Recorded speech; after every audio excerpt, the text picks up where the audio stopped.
Yamiche, the president has a big party tomorrow night, a big party, a big ticket thing at Mar-a-Lago. The Daily Beast is reporting that two sources close to the president, one a White House official and the other a longtime confidant, told the Daily Beast how excited he was for the event and relayed his growing concern that the potential failure to strike a deal to keep the federal government open could keep him from, quote, my party, as the president has said. I'm headed out to Davos, actually, this weekend, where the president is also going.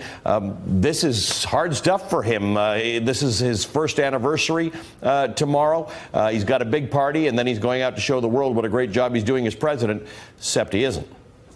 I mean, it's not hard to imagine President Trump essentially walking the halls of the White House fuming because his anniversary of his inauguration is essentially met with more chaos and essentially an image of a government that is literally not functioning. It's everybody who understands Donald Trump understands that he really likes to have a good time. He loves going to all his different residences, including Mar-a-Lago. So the idea that he would have this big party planned and then have to essentially be stuck in D.C. doing work and having to deal with Democrats and having to figure out what the deal is going to be, that would it would just most certainly anger him. So I think that the issue here, of course, is that the president in some ways has been so contradictory and has really added to this issue.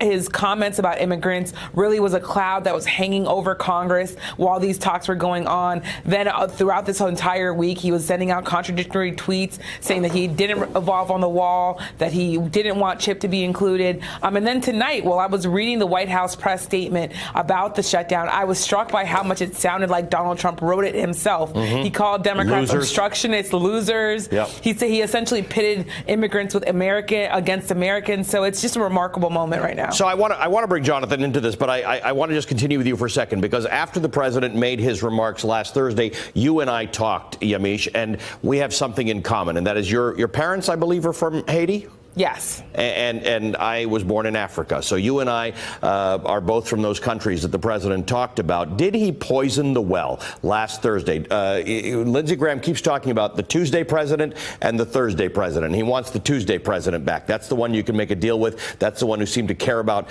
immigrants and getting a deal. The Thursday president was a hateful, mean racist.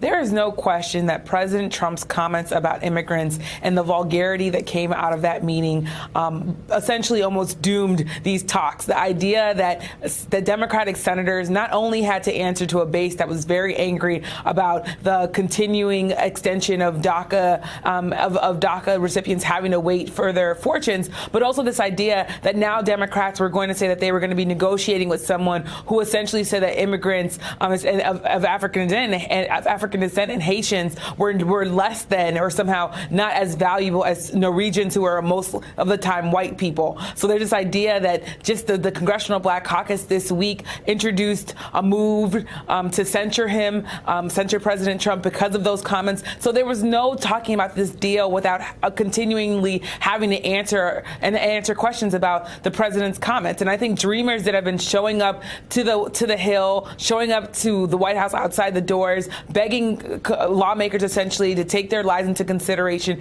they had more fuel by the fact that the president said those comments. Jonathan, I want to show you a poll that a new Washington Post, ABC News poll asking who is responsible for the shutdown.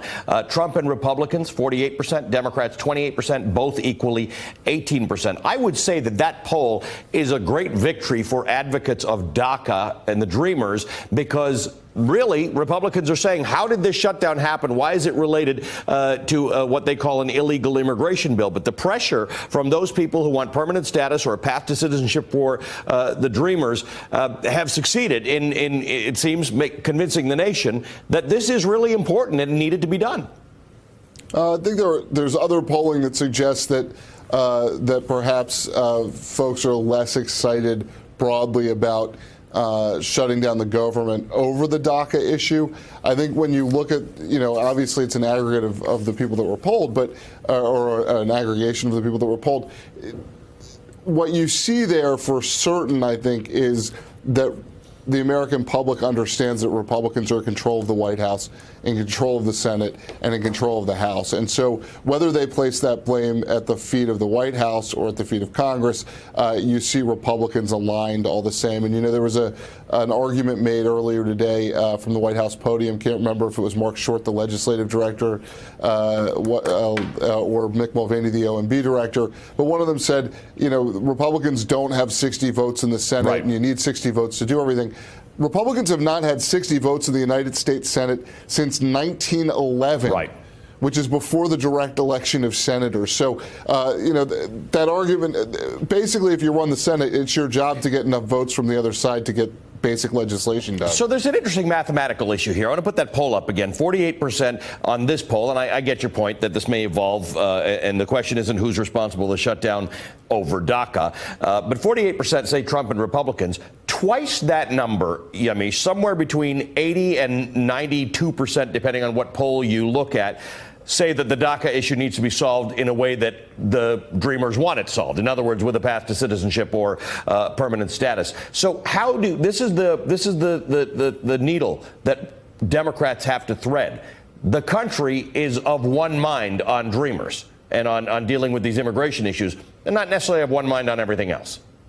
And essentially, Dreamers are the most sympathetic group of immigrants and of undocumented immigrants. That's why their message is so clear. That's why their message is one that both Democratic voters and Republican voters agree on, because most people think that if you were brought to a place when you were 10 years old or as an infant, that you should not bear the responsibility and then be deported to a country where you might not even speak the language. So I think it's pretty clear on that. The thing I think about that poll when I look at it, I almost feel like I want to do that poll now that the government is actually shut down, because I think across the board, people are going to be mad at D.C. and mad at lawmakers in general. Mm-hmm. I think that there's this idea that Americans, regular working Americans, people who are going to stop getting their paychecks. I'm thinking of military families who have to go to work, but then whose commissary is closed down, so they're paying more money for their milk and butter while also not being able to get paychecks. Whether or not those people are going to look at D.C. and just be disgusted with both parties and say we can't trust these people at all.